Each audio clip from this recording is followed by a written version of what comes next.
The next presentation is by my colleague Tuomo, who's the Senior Director of Global Market Development for Shure. Yeah, this promises to be quite interesting for those that don't know as much about PMSE as perhaps we do. But over to you, Tuomo. Thank you. Thank you, Martin. Afternoon, everybody. Hope lunch was enjoyable. Want to start off just by saying thank you to the Wind Forum for having me here. I don't necessarily need to thank Shure. I'm on home turf, so to speak. But pleasure to have everybody here. So as Martin said, my name's Tuomo. I've been at Shure for over 18 years, involved professionally in the industry for over 25 years. A lot of experience in RF coordination, working at big events. John, I think we have a lot of friends in common. Steve, I had the pleasure of working him, met him at 2012 London Olympics and spent months. Yeah, I know what you mean. But, lots of experience in deploying and operating wireless microphones. Today, I spend more time with our product development group. I'm really seeking what the next stages of innovation are for PMSE devices.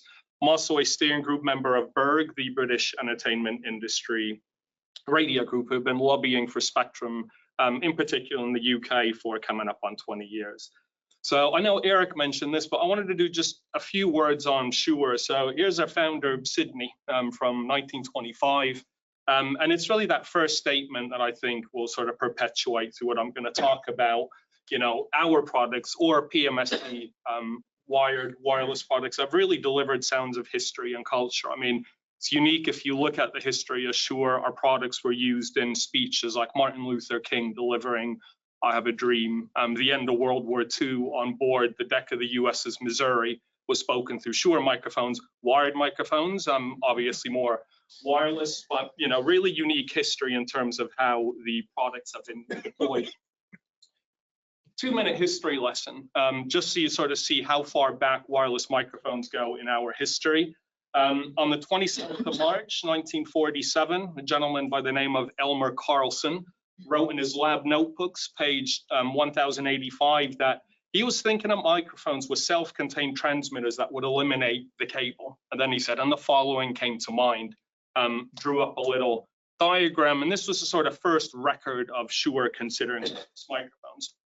A month later, our VP of engineering, a gentleman called Benjamin Bauer, wrote this note to our patent officer, Mr. H.S. Knowles. What I find fascinating about this is the last sentence here. So he essentially says, we are thinking of making a wireless microphone, but two things came to mind. The first one is the patent situation, whether we should patent the idea we had. But note the second one, he says the other is the FCC regulations governing the operation of such devices. And I find that fascinating that back in 1947, before we even developed the microphone, there was insight that once we're operating over the airwaves, there are considerations to make when it comes to the regulations. And that's why we're in this room today. So this was noted back 70 years ago. This was the microphone Eric referenced, the Vagabond, 1953. Very expensive in today's money, 7,000, deployed tube vacuum technology. Needless to say, wasn't particularly reliable. There are stories of Frank Sinatra not wanting to use it for performance reasons, and we stepped out of the industry. And for about 30 years, we remained sort of working with OEM suppliers. And in 1990, we re-entered the business with a product called the L series. Reason I bring this up was this was a single frequency VHF system. If you needed another wireless microphone, you bought another one of these to get a second frequency. Far cry from the sort of systems that are used today. And obviously in the 30 plus years since, we've reached products like Axion Digital, which you can see outside, considered by many to be the most advanced flexible system. And I think it's worth pointing out that, when we talk about PMSE, there's also levels of equipment, just as there are with cars or your toothbrush. There are cheaper toothbrushes, there are more expensive toothbrushes. Same thing exists with wireless microphones. There are cheaper wireless microphone systems, and there are very expensive wireless microphone systems. Axion Digital is at the top end, so products like this will be used in everyday high-tier PMSE use or mega events, as Don mentioned, Olympic ceremonies, etc. But what I really wanted to talk about today, and it was almost as if, you know, what John mentioned about these mega events that land on top of the everyday PMSE use. That's what I want to focus on today, really sort of highlight how PMSE and wireless microphones are really ubiquitous to everyday lives. Whether or not we work in the industry or work on the events, all of us enjoy the benefits of PMSE devices. I would make a bet all of us probably by 9 o'clock this morning in one way or form or another had consumed content that at some stage went through a wireless microphone. So, you know, I often say this when I travel at the airport and somebody says, what do you do? I'm like, oh, that's a complicated answer. You know, if I start complaining, I say, I work for a brand that you probably don't know by name, but you will have experienced it every single day in your life because it is used in so many aspects of content production.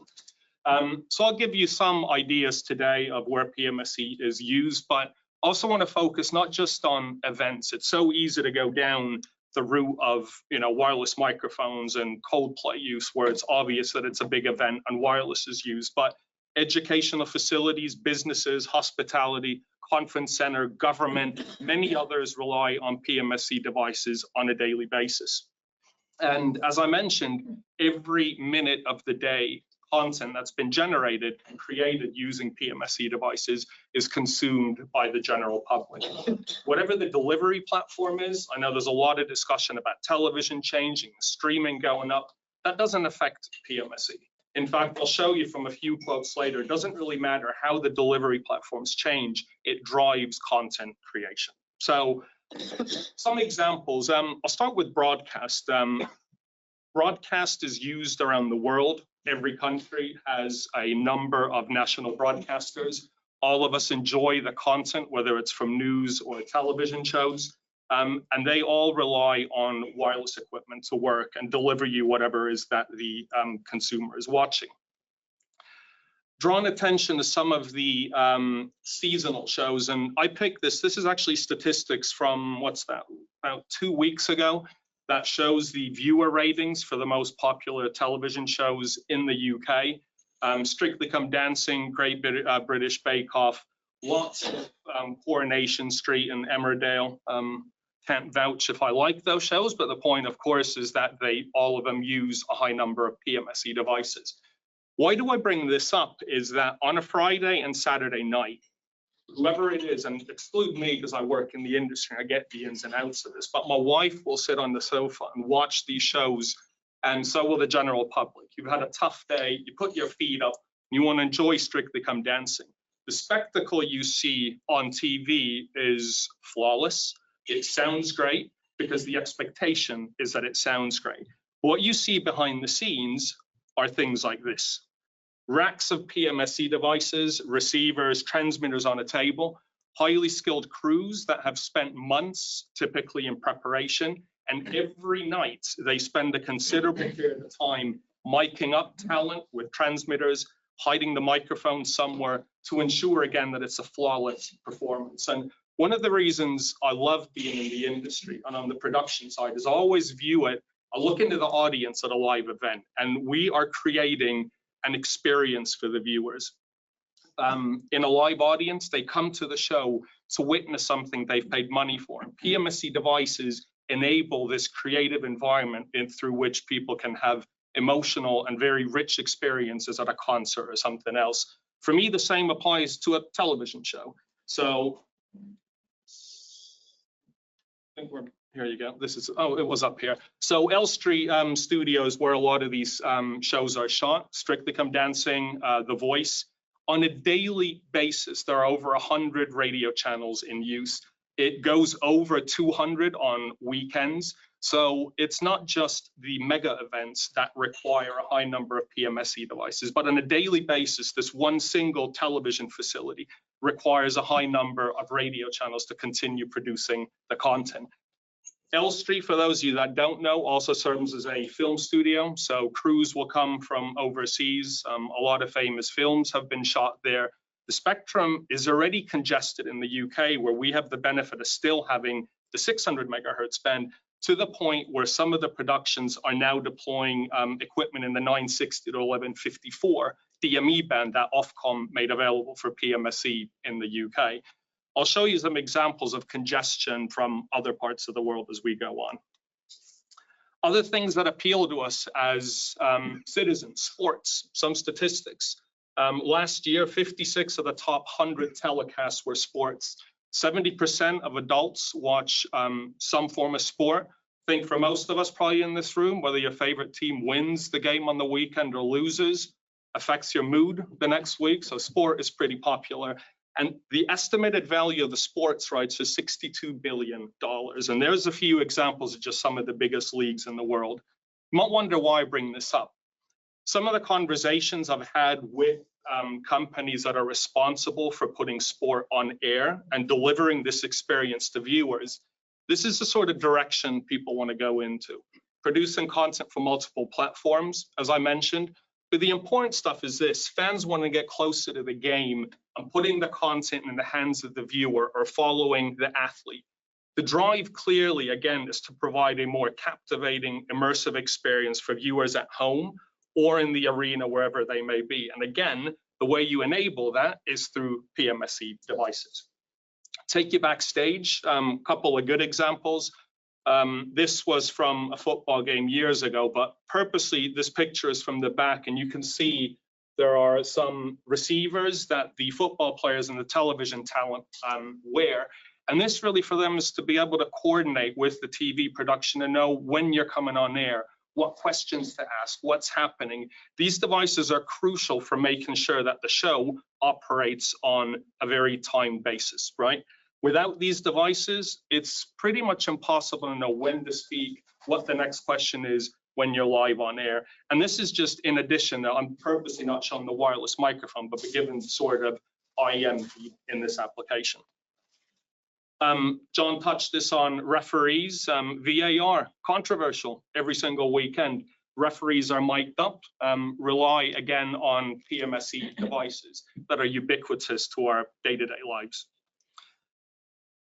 Again, more examples of PMSE ubiquity, but also sort of where PMSE really starts to show the social and economic benefits to a country. So here's statistics from 2022 from the West End. Nearly 16.5 million people attended a West End show in 2022. Clearly shows that while the pandemic had an impact, people want to see events and experience these with their families and friends. One of the more fascinating stats that sort of blows my mind here is the over 19,000 performances in the West End alone. There's just over 40 theaters, so that's roughly 50 performances every day. Put that into this perspective. You pay a lot of money, or the tourists, that those 16+ million people who come to Britain, they may want to experience a West End show, and it needs to be a perfect experience. It's so easy to think that you just go to the theater and you just roll it and it happens every single day. You have crews such as a good friend Vicky here, who every single night is behind a rack of wireless, monitoring that everything goes well, because as I mentioned earlier, it is about delivering that emotional experience and that perfect experience for the people in the room. And it often gets taken for granted. I don't think the skills and sort of trouble that engineers like Vicky and others go through are often appreciated. And again, all of the performances, transmitters like this one, hitting into wigs, costumes, it's a science and an art to hide these devices. You don't want them visible. All you want is the performance, but you don't want to see the devices. Similar to what you see in TV. Corporate events. In the UK, 1.3 million business events take place annually, all relying on wireless microphones as well. Political, government, trade shows, huge consumers of wireless devices. Here's a few examples of what you might see backstage. Hundreds of microphones ready to be deployed to people that are speaking. The two images on the right are from the Nordic Business Forum in Helsinki, where over 10,000 participants come every year, expecting, again, a flawless performance. Talented crews monitoring everything from battery life to status of microphones to ensure that when the cameras are rolling and the conference starts, it works smoothly. very easy for us to, again, forget what goes on behind the scenes in terms of the planning and preparation to ensure that an event like this goes down smoothly. So what is PMSE? I think you all know the definition, but to me, it's this ubiquitous nature that's the most important thing. Whether or not you work in the industry, we all enjoy the benefits of PMSE devices on a daily basis. And to me, it's this emotional, captivating, immersive experience that production crews around the world try and create for audiences, whether they're in person or the content is being streamed through whatever platform it might be. I wanted to highlight a few things that have come to light recently. A term called Swiftonomics that I thought was highly interesting. You can see Taylor here. There's a little antenna that would be her in-ear receiver, so she can hear what's going on stage, as well as things like click track and also health and safety coming through that, and her wireless microphone. But her tour really was an absolute juggernaut, and I think completely changed how we view how a tour might contribute to the economy. The Eras tour in the US generated an additional 4.6 billion in consumer spending alone. This is in addition to tickets. This is hotels, going to restaurants and flights, etc. Taylor Swift probably is the highest ranking example of this, but I think it's absolutely true for a smaller scale tours as well. In Europe, so-called Swifties drove a 45% year-on-year increase in airfare sales during her concert dates. And in fact, when the tour landed in Paris, there was a spike that was larger than the initial spike for the Paris Olympics from a series of a handful of concerts.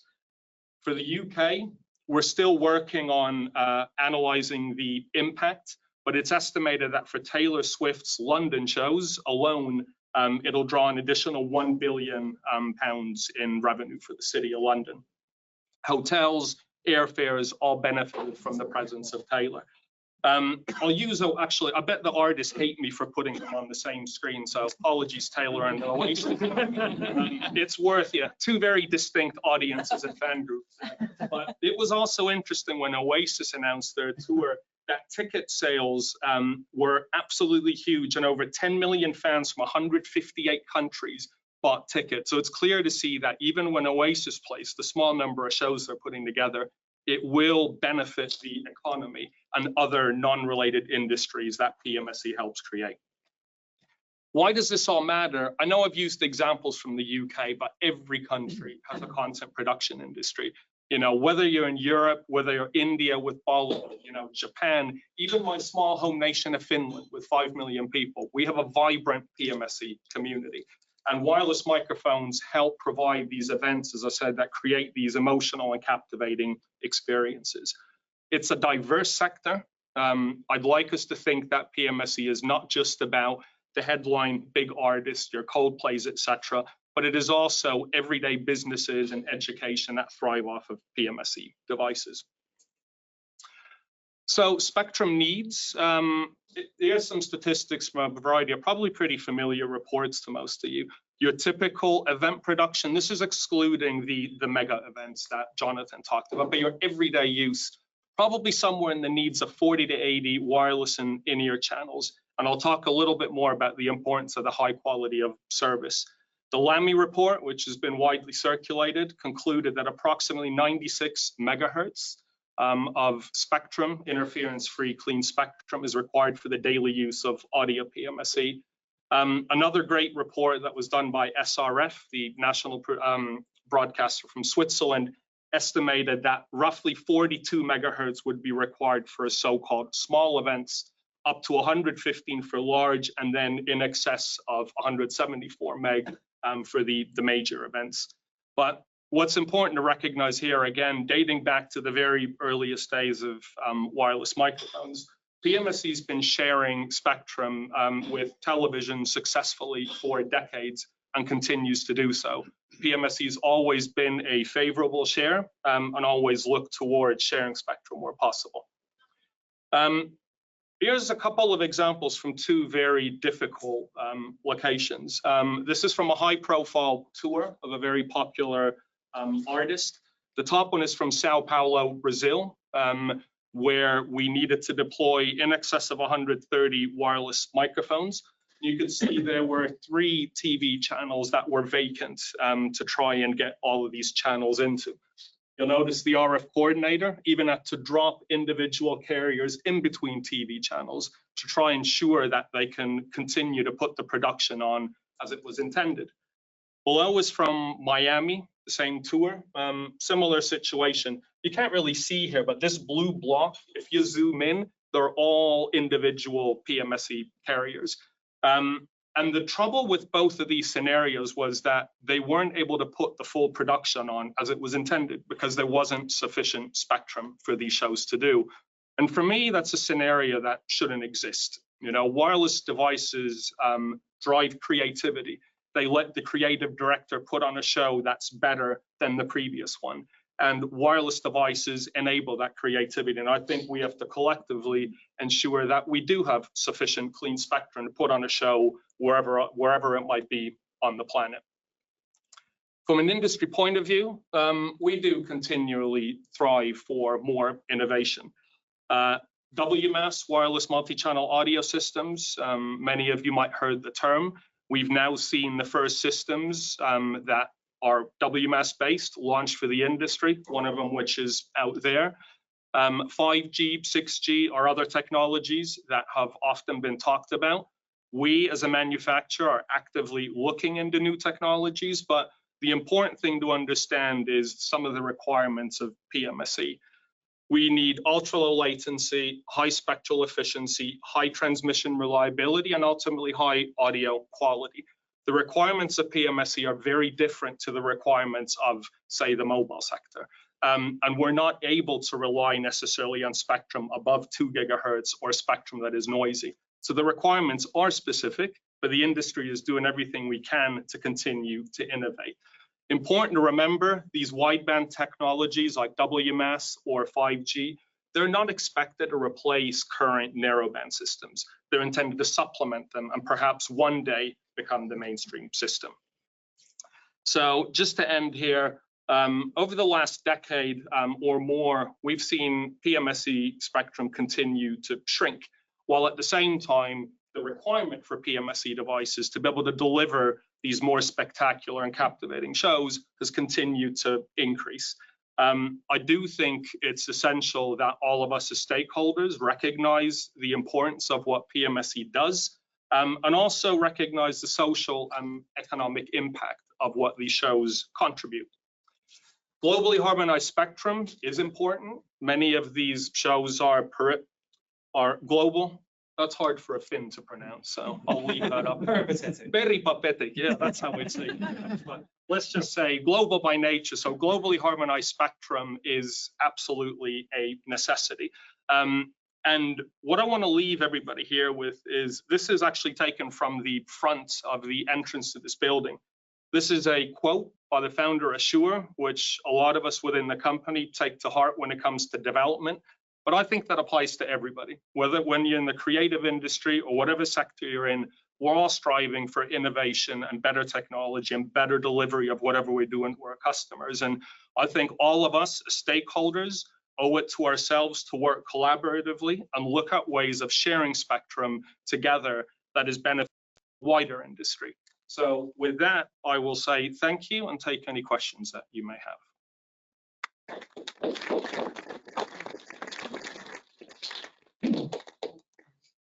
Don't have any online. We got one in the back. Maybe one coming back on 5G. Yeah. So I guess your requirement or your expectation on where 5G is today is rather for the audio media, okay? Because we have seen during the Olympics, for example, 5G cameras. Yeah, correct. So it's not for all PMSE industry. 5G may be a solution, at least can be a solution already now for some of that part. But without talking about 5G, 6G, etc., etc., do you really see that at some point you may offload some of your use cases to 5G, which is part of the solution, right? Because So potentially, absolutely. We already see offloading of certain users today. So we make deck-based systems, for instance, for conferencing applications. Some of those applications are able to deal with a slightly lesser audio codec or a slightly higher latency. So we're absolutely doing that today. Even with entry-level users, we provide 2.4 gig wireless systems because they don't necessarily need to be in the UHF band. And they can, again, deal with the nature of that. 5G may well, or 6G, may well be a place where we can offload, but it still needs to be, good enough from a performance point of view. So if we determine that 6G, for instance, is a platform we want to go into, it still needs to adhere to the specific sort of use cases of the given market. Do you have something to add? I saw you. Yeah. What I would like to add is that even if we would now choose 5G as a technology, we still need frequencies for this. So this was the follow-up question, yes. Because focusing on the technology is not enough. You don't also have the framework or the licensing scheme to be able, for example, to temporarily ask for a spectrum. And on 5G, it does not exist. I mean, it has been done for the Olympics, but because it was the Olympics. Now you go to France, you want to do the same. There is no licensing scheme for temporary. I don't think 5G was used for audio PMSC, correct? No, video, for video. Video, yeah. I mean, But it was on a temporary basis. What I'm saying is that if you are still looking for something which is temporary, it's not even a technology issue, it's also a licensing regime. Beyond that, it's also a business case issue, correct? I mean, you need a chipset, you need to have, will Qualcomm build, a chipset that will fulfill latency requirements, other requirements that Tuomo was talking about, correct? You know how it works, correct? Someone needs to show up with a big check for Qualcomm to develop something, correct? This is the model they have in the mobile industry. There may be other models and maybe other options, but the business, there's also a business part of it. And then from the spectrum point of view, will the mobile operators be willing to consider PMSC as a, variable, use case? Yes. Okay. Okay. If there's anyone from I'm kidding. There are a few. I think you raised your hand as well. Yeah.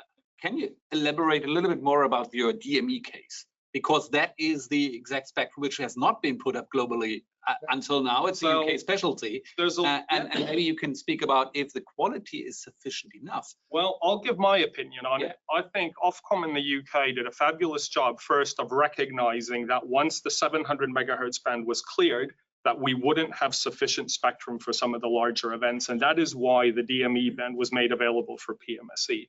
One of the trade-offs, if you wish, is that it is only a UK band. And as I mentioned, many of the companies that provide PMSE equipment have productions around the world. So it's problematic from that point of view. But from a use point of view, the DME band, especially from about 960 to about 1010, the lower band, is incredibly useful. Super low noise floor. Many of the productions, in fact, that Elstree, as I mentioned, have started to use the DME band. So purely from an operating point of view, in fact, that one of the devices out there is a DME equipment. So I think that's a band that other countries should look at. Exactly. Can I come in on that quickly? Because I was at Ofcom, so I was the project manager when we released the 960. I know Vaughan is online, so if you hear me, I give due credit to Vaughan who led the work. If you look back at the criteria that Ofcom used to identify candidate spectrum, they were objective criteria. So, for example, was it sub 2 gig? So, with propagation characteristics favourable, was it identified for IMT? Was it used for IMT? Did it offer a band of contiguous spectrum? And finally, did it offer potential for manufacturers who need scale to? Was it globally harmonised, or was it at least regionally harmonised? All those questions were favourable. So there were two bands that were identified, and 960 won out. But it was important to look at the evidence. It was an evidence-based decision that identified the band based on those objective criteria. I think that's a really good lesson for regulators to take. So, as in terms of 5G, 6G, we don't know. I mean, it would be up to the industry to determine whether that would work, whether it would meet its specific requirements. But the fact that it's a UK-only band doesn't take away from the fact that, in my view, it was the right way to identify candidate spectrum. I think other countries, we should work to open it, just like the 1240 to 1260. Yeah, exactly. 1350, 1400. Yeah, but it was used at the Paris Olympic Games. So, we're trying to work with FAA, Federal Aviation Agency in the US, and FCC, and then NTI Charles, to test 1.2 in the US, and hopefully at some point we can get access to that. So same in Europe, I think. I know, NFO was a bit nervous that we, bring up 1.2 before the Olympic Games, but we want to do it now, but the games are closed. I mean, I don't think Ofcom would have released that band in the UK if due diligence hadn't been done from a sharing point of view, and it works really well here, and I would love to see it opened elsewhere. Yeah, we did a lot of testing with the CAA. There is, it's not just Qualcomm, or this is all 3GPP, this is mobile spectrum, 5G, but you can take 5G off-piste and you can put it into PSME bands where Qualcomm don't have any chipsets. So you can use software-defined radio. And actually some of the problem, this low latency stuff, if you go and use a software-defined radio, you can get 120 kilohertz subcarriers. And so now you can do a round trip time of IP in under a millisecond. So you can get the latency and you can build in robustness. And because, and again, off 4 gigs and Ofcom and 3.8 to 4.2 gigs, we have 400 megahertz of contiguous spectrum, 200 of which we used in Paris. And again, French regulator, what we... Yeah, but it was for video, correct? And no, that's for video, but it can be used for audio. And so the thing about higher bands though is propagation, 50 milliwatt and all this stuff. That's why we need to look into that. We are actually looking into these higher bands, but beyond so a regulator, Ofcom, there are 400 megahertz available at 3.8 to 4.2. But with a software-defined radio, you can build these systems that will meet your requirements that are not in 3GPP bands. And so you can take it into 600, 700, wherever a broadcaster has got already holding spectrum. We've actually done it in Ireland with BBC and demonstrated that we can build software-defined radios in non-3GPP spectrum. And this is very flexible. So this is early days, but the future is 5G, 6G, more spectrum sharing. And the networks that we're building are low power. They're the absolute reverse to what the MNOs are building, which are high power, very noisy. They pollute the band. This is, we whisper in these networks. And if you're indoors in a theater place, so it's the future is bright for this stuff, I believe. Yeah, so I've just an interoperability question. So Bluetooth and things people are familiar with. So with PMSC, is there interoperability in that you can have one company's devices and they will connect to someone else's console? Is there a sufficient kind of standard there that from an RF point of view, or? Well, I imagine at the moment you might buy a complete Shure system and it says Shure at the microphone, Shure at the wireless transceiver. Right now it's Shure. The others, like you don't have like mobile industry. So you commit to something and there's not really an interoperability standard type. We don't have neither an RF technology standard nor a codec standard. Every company uses its own audio codec. Okay. And there's really very little compression there. Would that be still fair to say, just to avoid latency? Depends on the system design. Okay. Okay, good. Good discussion. We can continue obviously with wireless and others. Thank you. Thanks, Tuomo.